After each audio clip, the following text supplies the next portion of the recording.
बिस्मिल्लाहिर्रहमानिर्रहीम। आज का हमारा लेक्चर है लेक्चर 5। ठीक है, तो लेक्चर 5 में हम प्रेपोजिशन डिस्कस कर लेंगे। इससे पहले जो लेक्चर्स डिलीवर हुए हैं उनमें नरेशन डिस्कस हुआ है। नरेशन के अब तक हमने जनरल रूल्स और एक काइंड ऑफ सेंटेंस डिस्कस किया है। वो काइंड ऑफ सेंटेंस है अफर्मेटिव सेंटेंसेस। तो इंशाल्लाह आगे वीक्स में बाकी काइंड ऑफ सेंटेंसेस जो हैं वो भी हम डिस्कस करते जाएंगे। लेकिन आज जो है हम प्रेपोजिशन डिस्कस कर रहे हैं। प्रेपोजिशन में आपका स्पेसिफिक जो टॉपिक है वो है प्रेपोजिशन विथ वर्ब्स। ठीक है, वर्ब के साथ किस किस प्रेपोजिशन की और किस तरह से प्रेपोजिशन की कम्बिनेशन होगी वो आपका बेसिकली टॉपिक है। और बुक का पेज नंबर 159 से 160 तक है। ठीक है, तो उसमें करीबन 15 to 20 प्रपोजिशंस जो है सेंटेंसेस वो डिस्कस कर लेंगे और वर्ब के साथ उसकी कम्बिनेशन बता दूंगा। ठीक है, तो उसमें जाने से पहले ये है हम ये क्लियर कर लेंगे कि प्रपोजिशन बेसिकली है क्या चीज़ है। ठीक है, और एक कॉमन प्रपोजिशन है जिसके बारे में कंफ्यूजन रहती है स्टूडेंट्स को, तो वो हम कर लेंगे। उसके बाद अपने स्पेसिफिक टॉपिक पे जाएंगे। ठीक है, तो प्रपोजिशन की जब हम बात करते हैं तो प्रपोजिशन बेसिकली ये रिलेशन बता रहा है। ठीक है, रिलेशन बता रहा है किसका, नाउन या प्रोनाउन का रेस्ट ऑफ द सेंटेंस। ठीक है, रेस्ट ऑफ द सेंटेंस। ठीक है, तो प्रपोजिशन की डेफिनेशन ये है, it tells the relation of non and pronoun with rest of the sentence. Non या प्रोनाउन, क्योंकि किसी भी सेंटेंस में जब सब्जेक्ट हम देखते हैं या ऑब्जेक्ट देखते हैं तो या तो वो नाउन होता है या तो प्रोनाउन होता है, तो उसकी रिलेशन बाकी सेंटेंस के साथ क्या है उसको रिलेट करता है। Basically it relates noun and pronoun to the rest of the sentence. For example, एक एग्जाम्पल से मैं ये बात समझा देता हूँ। मैं कहता हूँ let's say I am in class. ठीक है, अगर मैं कहता हूँ आई एम इन क्लास तो this I is the subject. Okay, then this in this one is the preposition। ठीक है, preposition and this is the noun class। ठीक है, noun है।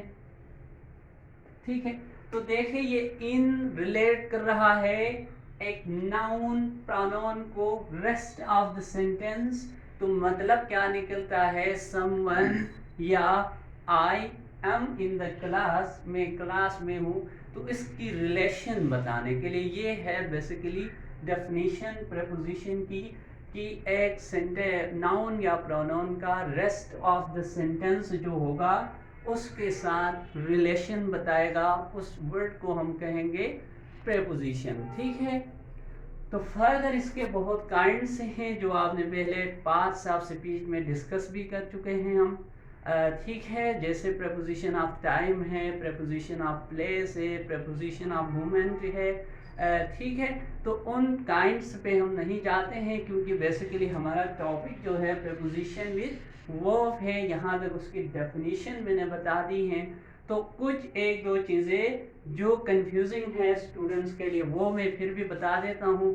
उसके बाद अपने मेन टॉपिक पे आते हैं, तो वो हम देख लेते हैं कौन कौन सी हैं।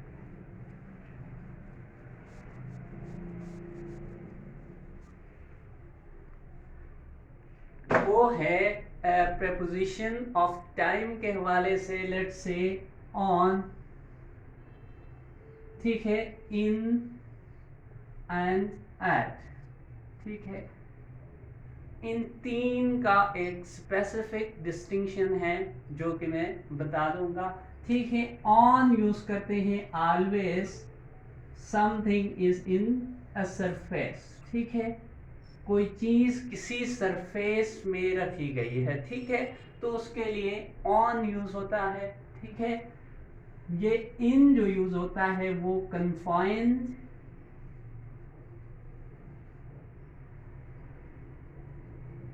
बाउंड्रीज के लिए यूज होता है। Confine boundaries mean something is with in something, ठीक है, क्लोज्ड है, इनक्लोज्ड, ठीक है। तो वो कन्फाइन बाउंड्रीज वॉल्स के अंदर कोई चीज, या वो वॉल मीन्स कोई एब्स्ट्रैक्ट वॉल भी हो सकती है या कोई हमारी बनाई हुई वॉल भी हो सकती है, ठीक है। हम यानी एब्स्ट्रैक्ट कहने का मतलब हम फील ऐसा करते हैं कि कोई चीज किसी वॉल, किसी बाउंड्री के अंदर फिक्स्ड है, ठीक है। तो एट जो यूज होता है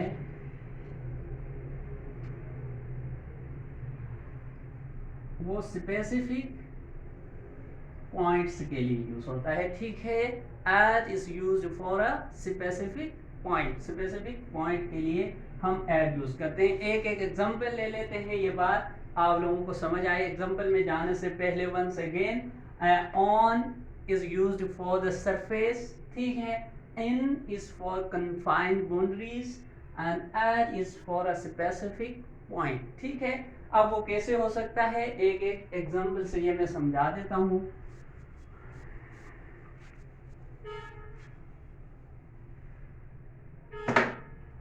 लेट्स से ऑन से स्टार्ट करते हैं। ये है ऑन की एग्जांपल, ठीक है। ऑन में यहां पे लिख देता हूं the book is on the table, ठीक है।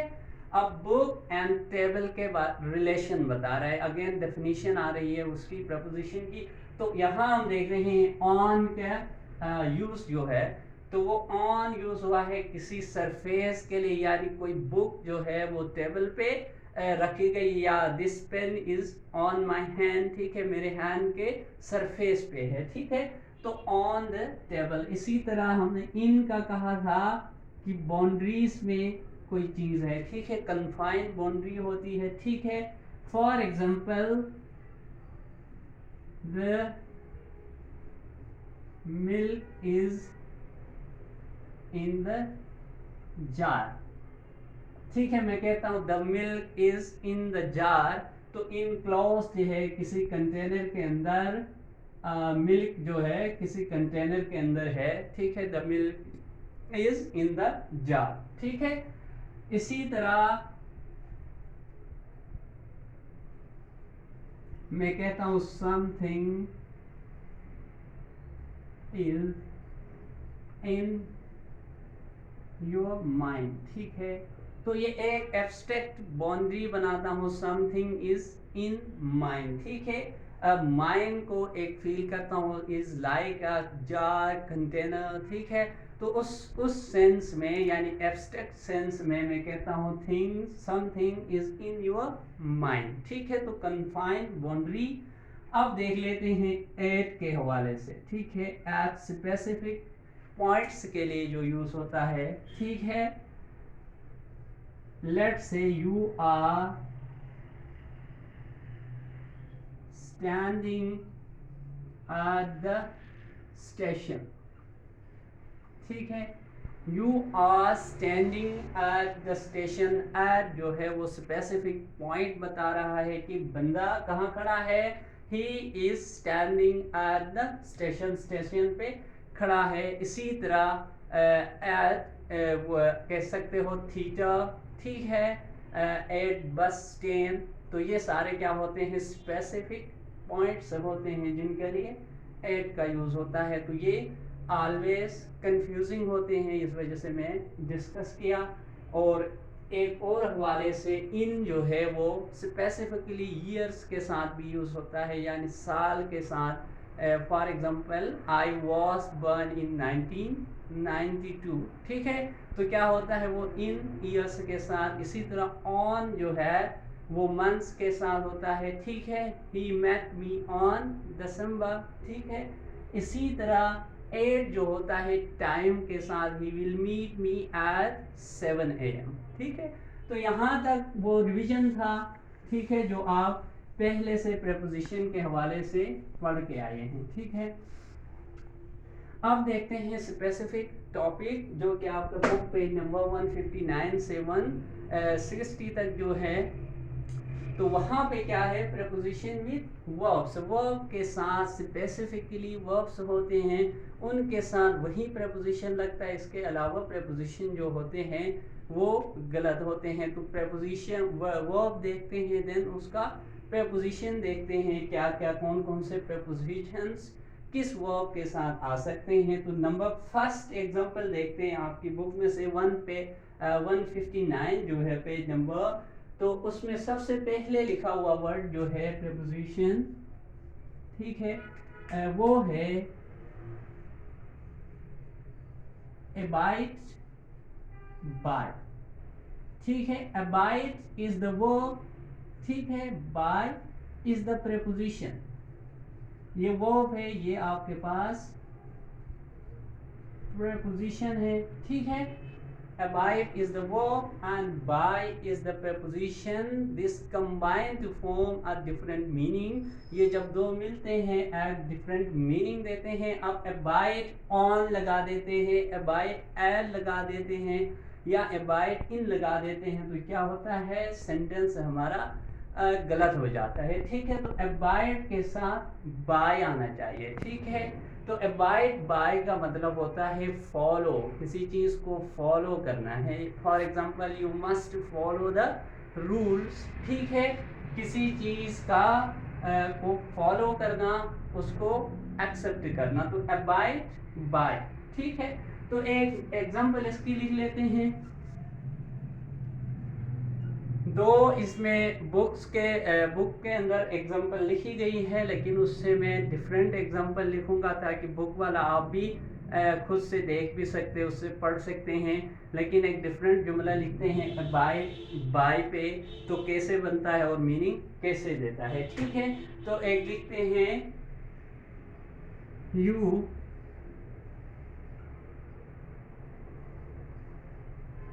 Should abide by the rules set by the state, ठीक है। तो यहाँ पे देखें, you should abide by the rules set by the state, state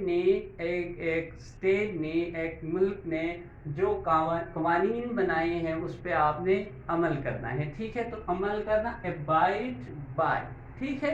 तो एक एग्जांपल लिख लिया। दूसरा देख लेते हैं, दूसरा वर्ड वो कौन सा है, ठीक है। तो वो है सेकंड नंबर पे,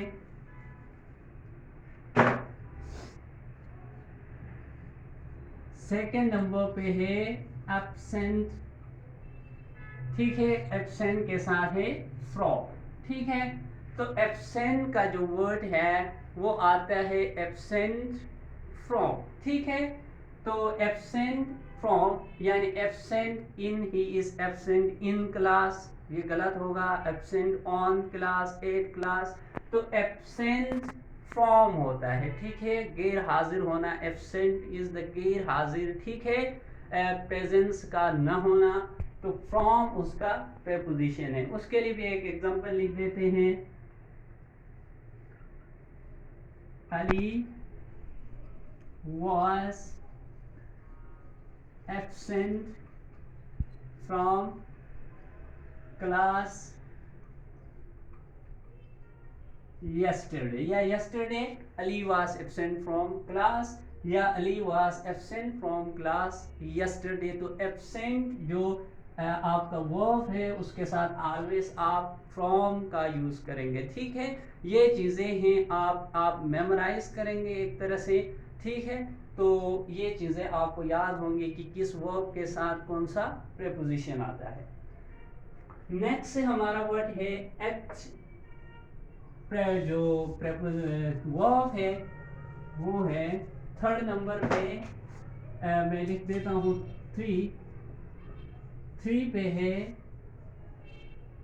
एक्ट, ठीक है।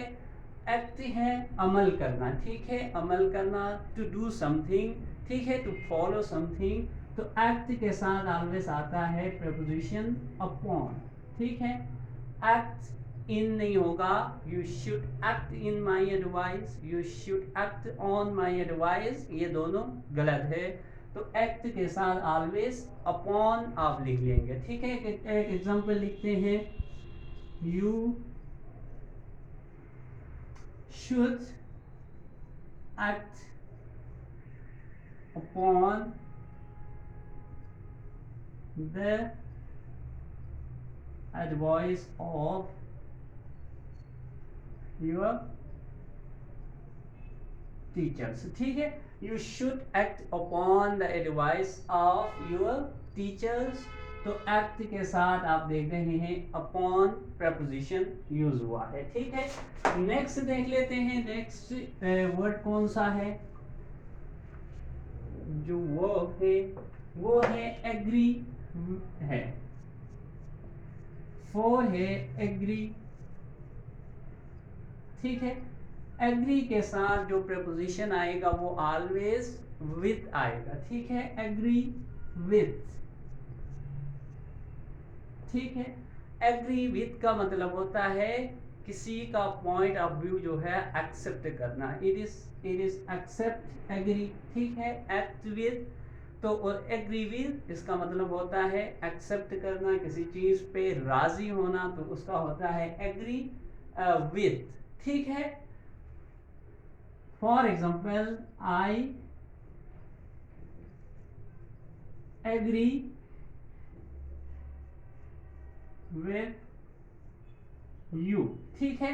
अब आई एग्री इन यू या I agree from you, I agree about you, तो इस तरह के सेंटेंसेस आएंगे वो गलत है। एग्री के साथ ऑलवेज विथ जो है वो प्रपोजिशन आएगा, एग्री विथ। तो यहाँ देख रहे हैं ये सारे वर्ब्स हैं, जो हमारा मेन टॉपिक है वर्ब के साथ प्रपोजिशन की कॉम्बिनेशन बेसिकली हम डिस्कस कर रहे हैं, ठीक है। नेक्स्ट वर्ब देख लेते हैं, ठीक है। तो वो है एंग्री,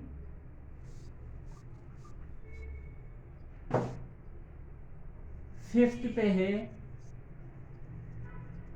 एंग्री, ठीक है। ये क्या है, गुस्सा, ठीक है, एंग्री। तो उसके साथ दो कॉम्बिनेशन होते हैं, ठीक है। एंग्री विथ भी आ सकता है और एंग्री एट भी आ सकता है, ठीक है। जुमले के डिफरेंस है, सेंटेंस मेकिंग में अब डिफरेंस होगा, ठीक है। वो एट कब आता है और विथ कब आ जाता है, ठीक है। फॉर एग्जांपल देख लेते हैं, ये विथ जो है, अब जो जुमले बना के मैं आपको एक्सप्लेन करता हूँ।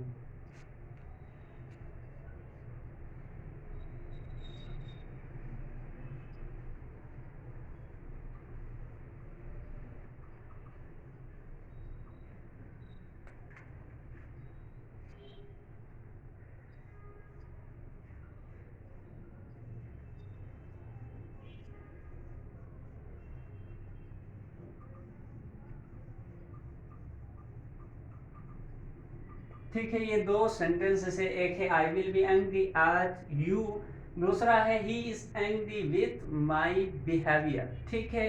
तो यहाँ डिफरेंस क्या है, एंग्री एट कब आएगा और एंग्री विथ कब आएगा, उसने वो आपने देखना है। Angry at and angry with. तो एंग्री एट तब आएगा जब किसी चीज को हम ओवरऑल रिफ्यूज करते हैं, ठीक है। उस बंदे को, ठीक है, या बंदी को ओवरऑल जो है रिफ्यूज करते हैं, तो उसमें आता है at you, I will be angry at you for any reason, ठीक है। उसमें स्पेसिफिकली कोई बिहेवियर या कोई एक्शन नहीं बताई गई है, ठीक है। Specifically it does not have any specification. यहाँ पे देखें स्पेसिफिकेशन है कि he is angry with my behaviour, my behaviour से मेरा जो जो तरीका है, तो वो तरीका उससे नाराज है, ठीक है। तो उसमें विथ आता है, किसी बात पे नाराज हैं। अब सिंपल टर्म्स में मैं बता देता हूँ, किसी बात पे, किसी एक्शन पे आप किसी से नाराज हैं, किसी से खुश नहीं है, तो एंग्री विथ का लफ्ज यूज होगा। अगर आप ओवरऑल, ठीक है, उस पे गुस्सा होते हैं, ठीक है, हम गुस्से की शक्ल दे देते हैं, ठीक है, उस नाराजगी को, तो उसमें एंग्री एट आएगा, ठीक है। एक तो ये डिफरेंस है। दूसरा, अगर आप और all to all without any reason of action कह देते हैं तो angry at आएगा। जब किसी रीज़न के साथ, बिहेवियर के साथ, ठीक है, आपकी बातचीत से जो है वो गुस्सा है, with angry bye my chatting, ठीक है, किसी बात पे नाराज है तो वो एंग्री विथ होगा। ठीक हो गया। अब नेक्स्ट देख लेते हैं, ये बेसिकली था पॉइंट 5 एंड 6 है, ठीक है, पॉइंट 5 एंड 6 है। तो अब देखते हैं 7।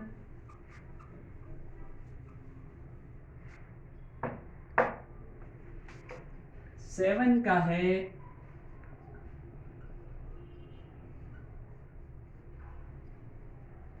अपियर, ठीक है, 7 है अपियर। अपियर का मतलब है नमूदार होना, ठीक है, जाहिर होना, ठीक है, टू ब्रिंग इनटू एग्जिस्टेंस या द एग्जिस्टेंस ऑफ समथिंग, ठीक है, अपियर, ठीक है। अपियर के साथ ऑलवेज आता है बिफोर, ठीक है, अपियर बिफोर। लेट्स से एक एग्जांपल लिख देते हैं, he should appear before the principal, ठीक है, he should appear before the principal। तो इसका मतलब है उसको जरूर प्रिंसिपल के पास जाना चाहिए, वहाँ अपनी पेशी को लाजमी बनाना चाहिए। तो ठीक है, अपीयर बिफोर, वहाँ पे हाजिर होना, ठीक है। तो he should appear before the principal, principal की ऑफिस में या प्रिंसिपल के सामने पेश होना है, तो अपीयर बिफोर का वर्ड यूज होता है, ठीक है। नेक्स्ट है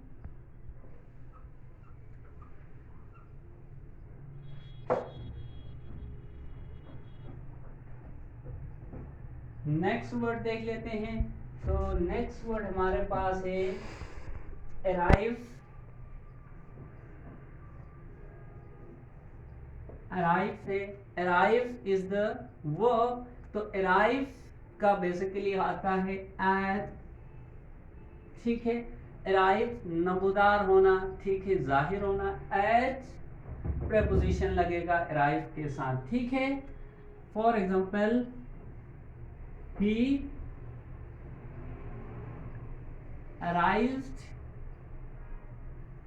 at the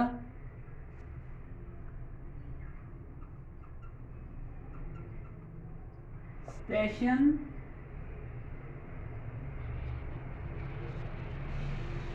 10 minutes ago, ठीक है। arrive एट आता है तो जुमला बनाए, ही arrived at the station. Arrived इसलिए आया, पास्ट टेंस यूज किया है मैंने, ही arrived at the station 10 minutes ago, ठीक है, 10 मिनट पहले वो उधर स्टेशन में आया, ठीक है, स्टेशन पहुंचा, तो उसके लिए होगा ही arrived at the station 10 minutes ago. तो ये था अराइव एट का, ठीक है, अराइव के साथ एट आएगा। नेक्स्ट देख लेते हैं, ठीक है,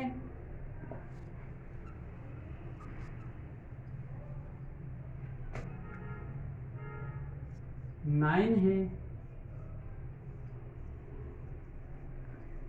ashamed, ठीक है, शर्म आना, ठीक है, गिल्टी फील करना, ठीक है, अपनी गलती पे अफसुर्दा होना या गलती पे गमगीन होना, वो होता है ashamed। तो ashamed के साथ ऑलवेज प्रेपोजिशन आएगा ऑफ, ठीक है, ashamed के साथ प्रेपोजिशन ऑफ का यूज करते हैं, ठीक है, यानी ये आएगा ही should B ashamed of, he should be ashamed of what he has done to you। He should be ashamed of what he has done to you, ठीक है, उसको उस बात पे शर्म आनी चाहिए, ठीक है, जो उसने आपके साथ किया है। तो ये जुमले का मतलब ये he should be ashamed of what he has done to you. ठीक है, तो ये सारे एग्जांपल्स जो मैं खुद से लिख रहा हूँ वो बुक पे भी इन सब के एग्जांपल्स गिवन हैं, आप बुक में से भी देख लें। डिफरेंट इसलिए लिख रहा हूँ क्योंकि डिफरेंट तरीके से आपको चीज़ें समझ आ जाए। ठीक है,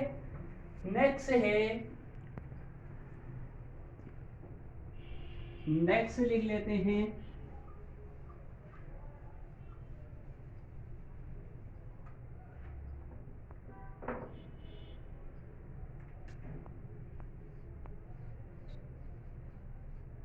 अश्योर। ठीक है, यानी कंफर्म करना, टू कंफर्म समथिंग, अश्योर। ठीक है, ASSURE, अश्योर। अश्योर के साथ आता है ऑफ। ठीक है, अश्योर्ड के साथ ऑलवेज आएगा ऑफ प्रेपोजिशन। ठीक है, अश्योर्ड के साथ ऑफ का प्रेपोजिशन आएगा। For example, he assured me of her help। ठीक है, यकीन दिलाना, assured me किसी को यकीन दिलाना, कंफर्म करना। ठीक है, he assured me of her help। ठीक है, तो assured के साथ देखें me आया हुआ है और पास की वजह से थर्ड फॉर्म ऑफ वर्ब आया है। नेक्स्ट सेंटेंस देखते हैं, वर्ब देख लेते हैं, तो वो है अवेयर। 10 पे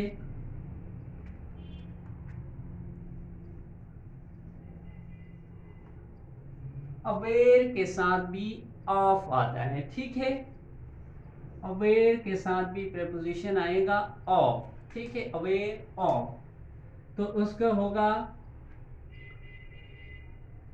he must be aware of the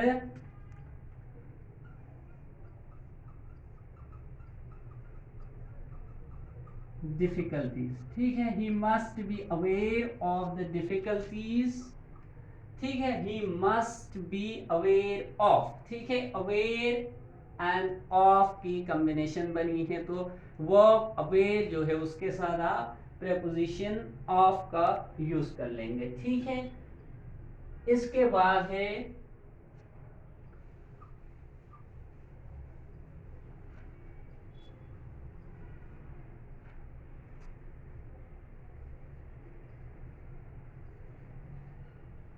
back है। ठीक है, द वर्ड बैक। ठीक है, मांगना। ठीक है, किसी से कोई चीज तलब करना, बैक। तो यहाँ पे बैक के साथ ऑलवेज आता है फॉर। ठीक है, बैक फॉर। ठीक है, प्रपोजिशन बैक फॉर। तो जुमला बनाते हैं, he is begging for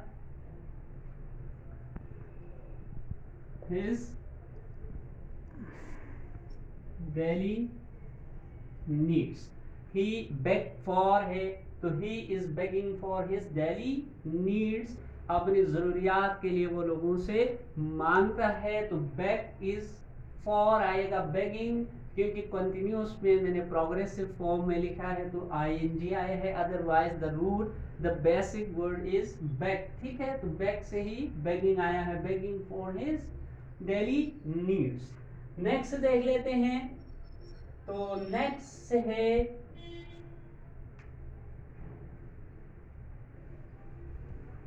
word है बिलीव। ठीक है,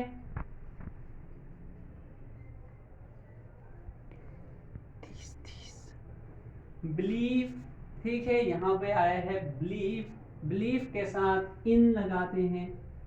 ठीक है, बिलीव इन। ठीक है, बिलीव के साथ इन आता है। ठीक है, यानी आप उसका जुमला लिखते हैं, Muslims believe in oneness of Allah, ठीक है। Muslims believe in oneness of Allah, तो ये बिलीव का था, बिलीव के साथ प्रपोजिशन इन आएगा। तो यहाँ पे एंड कर लेते हैं। ये आप अपने बुक के पेज नंबर 159 और 160 से देख लेंगे, वहाँ भी एग्जाम्पल से है। और ये वीडियो देख के ये भी आप अगर नोट करना चाहे, ये एग्जाम्पल्स आप नोट कर सकते हैं। तो ये आप एक फिर से एडवाइस है, लेक्चर्स जो भी आते हैं वो पूरे सुना कर उसके लास्ट में कोई ना कोई एडवाइस गिवन होती है, ठीक है। और दूसरी बात, ये लेक्चर्स के दरमियान से आपका जो फोर्थ नाइट पेपर होगा वो उसी से बनेगा। तो यहाँ पे आज का लेक्चर एंड कर देते हैं। Thank you very much. अल्लाह हाफिज़।